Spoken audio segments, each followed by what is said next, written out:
Hello everyone, welcome back to my YouTube channel. तो जैसा कि आपको पता है कि हर संडे को मैं अपनी एमसीक्यू सीरीज मैनेजमेंट के ऊपर जो अपने लेक्चर होता है उसको लेकर आता हूँ।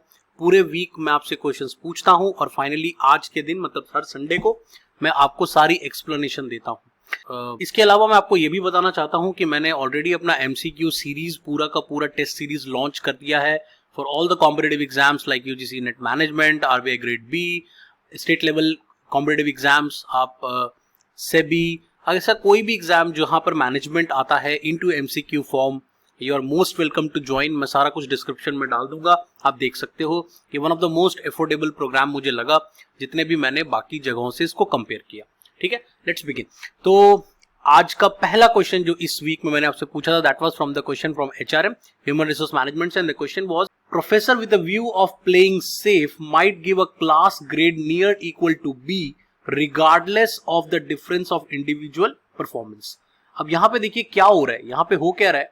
अब देखिए टोटल 490 बोर्ड्स आए हैं और ज्यादातर लोगों ने सेंट्रल टेंडेंसी इफेक्ट आंसर किया है। बिल्कुल सही आंसर है, सेंट्रल टेंडेंसी इफेक्ट ही आंसर होगा इसका। वाई, यहाँ पे देखिए हो क्या रहा है। प्रोफेसर अपने आप को सेफ रखने के लिए, मतलब कोई उसको चैलेंज ना करे, कोई उससे कुछ पूछे ना, वो हर स्टूडेंट को बी ग्रेड दे रहा है। बी ग्रेड का मतलब क्या होता है? एक एवरेज स्कोर।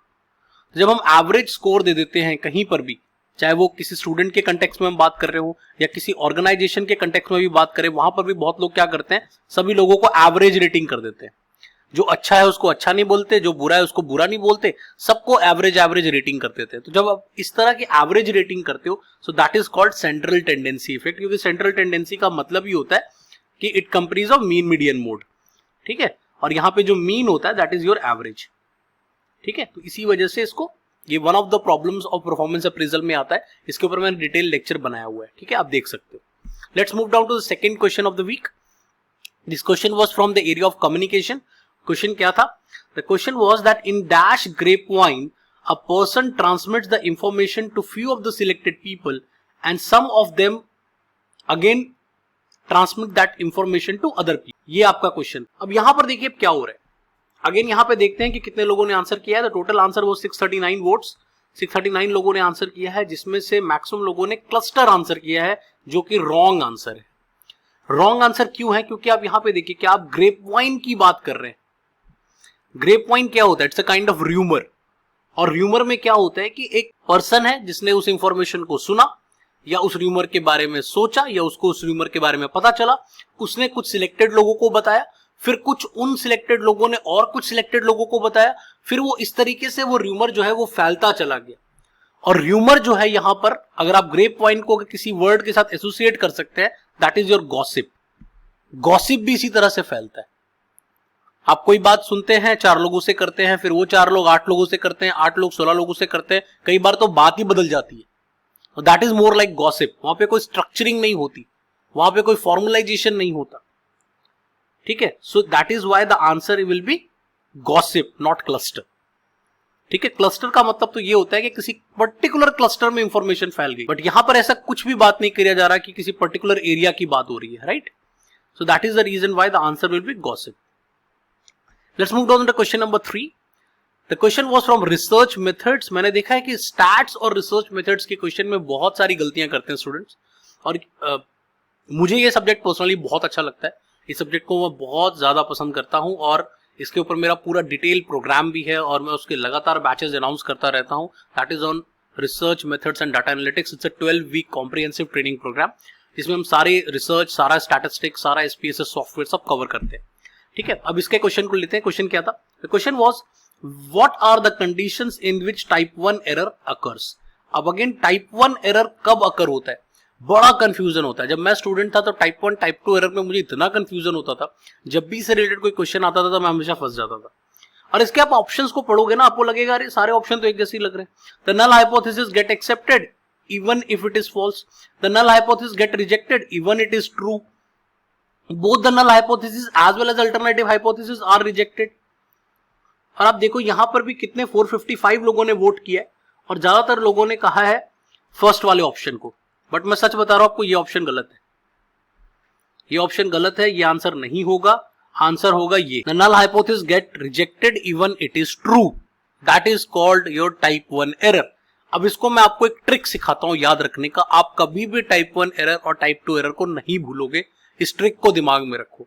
ये ट्रिक है नल हाइपोथेसिस के बेस पे, ठीक है। यहां भी क्वेश्चन नल हाइपोथेसिस के बेस पे आया है, तो नल हाइपोथेसिस के बेस पे आप एक सिंपल सा फॉर्मूला याद करो, that formula is called TRFA, simple TRFA, true rejected type 1 error, false accepted type 2 error, simple.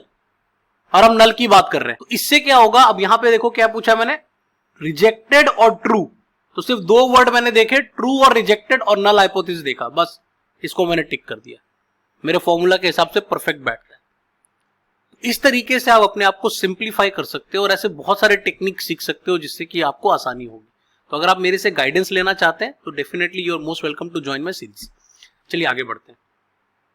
Let's move down to the next question and that is called motivation theory. Motivation theory से ये question पूछा था मैंने, and the question was name the motivation theory that is based on satisfaction progression. Satisfaction progression के ऊपर कौन सी theory based है? यहां पर टोटल 931 लोगों ने वोट किया है, बहुत सारे लोगों ने वोट किया है, मोस्ट प्रोबेबली इसलिए शायद ये क्वेश्चन थोड़ा इजी था, और इसमें ज्यादातर लोगों ने आंसर किया है मैस्लो हायरार्की थ्योरी, जो बिल्कुल ही करेक्ट आंसर है। व्हाई इट इज करेक्ट वो समझने की कोशिश करते हैं। सैटिस्फैक्शन प्रोग्रेशन, सैटिस्फैक्शन प्रोग्रेशन मतलब जब आपको सैटिस्फैक्शन होगा तो आप प्रोग्रेस करोगे, जब आपको सैटिस्फैक्शन होगा तो आप प्रोग्रेस करोगे। और अगर आप मैस्लो की थ्योरी को याद करो तो उसके नीड हायरार्की थ्योरी में उसने यही कहा था कि आप एक लेवल से दूसरे लेवल पे तभी जाओगे जब आप सैटिस्फाइड फील करोगे, वो नीड सैटिस्फाई हो जाएगी। ऑल्दो प्रैक्टिकली ये कभी प्रूव नहीं किया गया है, थ्योरेटिकली उसने यही कहा था कि जब एक नीड बढ़ जाती है तो हम दूसरी नीड पे चले जाते हैं, तो दूसरी नीड बढ़ जाती है तो हम तीसरी नीड पे चले जाते हैं। बट प्रैक्टिकली ऐसा नहीं होता, प्रैक्टिकली हम सबको पता है कि हम एक ही टाइम पे मल्टीपल नीड्स से जूझ रहे होते हैं। तो थ्योरेटिकली सैटिस्फैक्शन प्रोग्रेशन की जो थ्योरी है वो बेसिकली मैस्लो की हायरार्की थ्योरी से मैच करती है और इसी वजह से वही इसका आंसर होगा। हाउसबर्ग टू फैक्टर थ्योरी तो बिल्कुल नहीं हो सकता। 13% लोगों ने गलत जवाब दिया। चलिए आगे बढ़ते हैं। नेक्स्ट क्वेश्चन जो मैंने आपसे पूछा that was based on personality, personality से लिंक्ड ये क्वेश्चन था। तो क्वेश्चन क्या था? Question was extroversion introversion trait is propounded bye, ये जो पर्सनालिटी की एक्सट्रोवर्जन इंट्रोवर्ट एक्सट्रोवर्ट हम पढ़ते हैं, इसको किसने दिया इस थ्योरी को? टोटल 477 वोट आए हैं और मैक्सिमम लोगों ने कार्ल जंग का नाम दिया है। कार्ल जंग इज द करेक्ट आंसर, यही आंसर है इसका। लेकिन अब इसमें थोड़ा सा ट्विस्ट है, वो समझने की कोशिश करेंगे। नो डाउट कार्ल जंग की जो थ्योरी थी उन्होंने पर्सनालिटी को, मतलब पर्सनालिटी में एक्सट्रोवर्जन और इंट्रोवर्जन को इंट्रोड्यूस किया था। बट यहां पर एक पॉइंट और होता है, कई बार ना यहां पर ऑप्शन कार्ल जंग नहीं होके कार्ल रॉजर्स होता है, स्टूडेंट कंफ्यूज हो जाता है और वो कार्ल रॉजर्स को टिक कर देता है। अगर कार्ल रॉजर्स आपके ऑप्शन में आ रहा है तो कार्ल जंग अगर नहीं आ रहा तो आपका आंसर जो होगा वो होगा हैंस आइसेंक, ये आपका आंसर होगा, क्योंकि इन्होंने पेन मॉडल दिया था और पेन मॉडल के अंदर भी एक्सट्रोवर्ट और इंट्रोवर्ट का पूरा जिक्र है। आरबी कैटल नहीं हो सकते, उन्होंने इंटेलिजेंस के ऊपर टेस्ट किया था तो ही कैन नॉट बी, और गॉर्डन ओलपॉट ने भी ट्रेड थ्योरी दी है, ये मैंने पढ़ाया भी है आपको, तो ये उन्होंने ट्रेड थ्योरी दिया। तो ये और ये तो नहीं हो सकते थे, कंफ्यूजन इनमें और इनके बीच में रहेगा। अगर कार्ल जंग ऑप्शन में है तो कार्ल जंग को टिक करेंगे because he was the one who bring it to the personality theory, और यहाँ पे क्लियरली बोला भी गया कि पर्सनालिटी में इसको किसने प्रपोन किया। ऑन द अदर साइड अगर ये नहीं है और कार्ल रॉजर्स का ऑप्शन आ रहा है तो आपका आंसर जो होगा वो फर्स्ट वाला होगा। बट यहां पर आपने मैक्सिमम लोगों ने सही जवाब दिया है। Let's come down to the next question and this question was from the area of marketing से मैंने ये क्वेश्चन पूछा था। Again an interesting question. While when looking at consumers income, marketers are most interested in, marketer किस चीज में interested होता है? Option was discretionary income, deferred income, inflationary income, disposable income। आप देखिए 406 लोगों ने वोट किया है और 69% लोगों ने डिस्पोजेबल इनकम को आंसर किया, जो कि रॉन्ग है। डिस्पोजेबल इनकम और डिस्क्रिशनरी इनकम के बीच का डिफरेंस समझें, आपको अपने आप समझ में आ जाएगा कि मार्केटर के लिए क्या इंपॉर्टेंट है। इसका आंसर होगा डिस्क्रिशनरी इनकम। अब डिस्पोजेबल इनकम क्या होता है कि जितनी भी आपकी नेसेसिटीज हैं उसको खर्च करने के बाद जो पैसा आपके पास बच जाता है सेविंग करने के लिए that is called disposable income. जबकि डिस्क्रिशनरी इनकम वो इनकम होती है जब आप सब कुछ नेसेसिटी वगैरह अपना कर लेते हैं, उसके बाद जो पैसा आपके लिए बच जाता है जिसको आप स्पेंड करने के लिए रखते हो, स्पेंड करने के लिए। तो एज अ मार्केटर मेरे लिए कौन सा इंपॉर्टेंट होगा, वो पैसा जो स्पेंड करने के लिए कंज्यूमर रखा है या वो पैसा जो वो सेव करने के लिए रखा है? तो एज अ मार्केटर तो मैं उसकी स्पेंडिंग मनी पे देखूंगा ना, उसकी स्पेंडिंग पावर पे मेरा ध्यान रहेगा.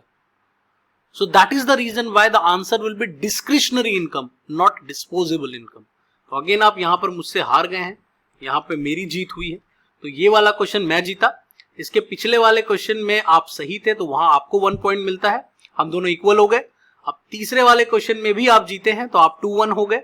उसके बाद उसके पिछले वाले क्वेश्चन में आपकी हार हुई थी तो 2-2 इक्वल हो गया. और तीसरा वाला जो हमारा फर्स्ट एक और क्वेश्चन था वहां पर भी आप हारे थे तो 3-2 हो गया, मतलब मैं जीता 3-2 से. और इसके बाद जो फर्स्ट क्वेश्चन था वो आपका सही था तो 3-3 हो गया. तो इस तरीके से इस वीक में हम 3-3 पे इस वीक को एंड कर रहे हैं. आपने 3 क्वेश्चन के सही जवाब दिए और 3 क्वेश्चन के गलत जवाब मिले हैं. I hope you enjoying my this sessions. Thanks for watching. अगर आप मेरे एमसीक्यू सीरीज को पसंद कर रहे हैं तो प्लीज लाइक करें, शेयर करें. और अगर आप मेरे से पर्सनली एमसीक्यूज को साथ प्रैक्टिस करना चाहते हैं, लाइव सेशंस लेना चाहते हैं, मोर लाइव सेशंस लेना चाहते हैं, प्लस साथ में आप लाइव मॉक टेस्ट देना चाहते हैं विद प्रॉपर एग्जाम एनवायरनमेंट, तो मैं डिस्क्रिप्शन में लिंक डाल देता हूं.